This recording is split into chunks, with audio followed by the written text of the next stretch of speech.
So imagine all your life you've dreamed of being a lawyer. You endure year after year of school, many stressful, long semesters, and not to mention you accumulate hundreds of thousands of dollars of debt. But it's whatever. You love law, you want to practice law, and now there's only one thing standing in between you and being able to do that in the United States. What is that, you ask? The bar exam. So, you study for this exam because you heard it's the hardest test you'll ever take in your life. You get through everything, it's stressful, it's a long day, but you're finally at the end of the test to press submit. And when you press submit, you see a software failure. Cannot accept this request. What? What? What do you mean? Well, that's exactly what happened to a group of law students across the country in 2014. So, how did this happen? Before we get into that, let me give you some context on the whole bar exam scenario.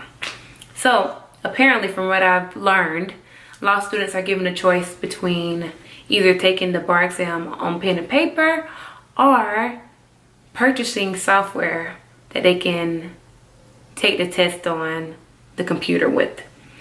If you purchase this software, you have to get your answers in by midnight. If you don't get your answers in by midnight, then you get a 0 on the bar exam. Not good. So many students went the techie route. I probably would have done the same. And when they went to submit their answers, as I alluded to before, there was an error.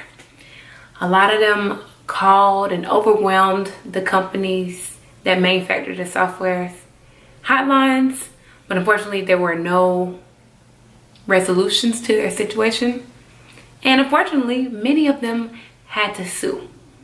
And since they were all law students, a lot of them sued.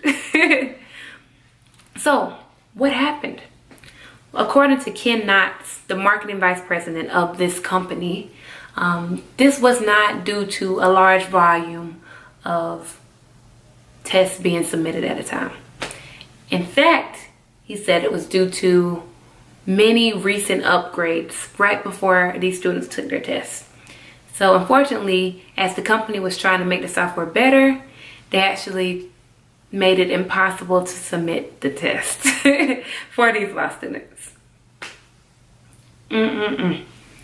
So what I've been doing with all of these videos and glitches and goosebumps so far is trying to make recommendations for how you can handle this situation as both a user and someone behind the scenes, a developer.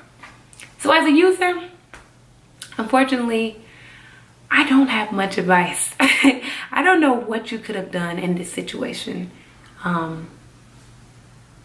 Because you can't copy your answers. I'm not going to recommend that you take the test via pen and paper because that would just go against all of my beliefs as a techie. Maybe suing would have been the best answer for your pain and suffering and your time loss. I would say take the test again as soon as possible. That would be my best solution for you as a user. Now, as a techie, you know I have thoughts. Unfortunately, you know, we're generally optimistic as techies. The stakeholder says, hey, can this be done by the end of December? And yeah, you're like, it can be done by the end of October. I know what to do. Unfortunately, things never work like that in the industry. We're too optimistic. We think things are gonna go well for the most part. So when it comes to situations like this, we gotta make sure that we are testing everything as much as we can, rigorously. And just like we alluded to with the radiation therapy machines, if you can get outside people to come in and test it, that can be good too. Yeah, this situation is just a horrible thing. I don't know what was released with the upgrades, but maybe just verifying those and going through the entire user journey from start to submit, because it appears to be the problem at the submit, not in between. So sad, so sad. I can't imagine. Let's hope that these students got justice and that this company learned its lesson. However, I will add that I did notice that in 2016, there were some additional outages when students tried to take the bar exam and the software wouldn't start for the first 30 or 45 minutes. But hey, we're trying out here, guys. We're trying. Don't give up on technology. Stay focused. Keep passing those bar exams, lawyers. I hope that this never happens to you again. You don't need to worry about this of all things. But that is it for day 3 of Glitches and Goosebumps. Thanks so much for tuning in. I love you all. Stay tuned for next week. We got some great things in store for y'all. Until then, peace. Hey.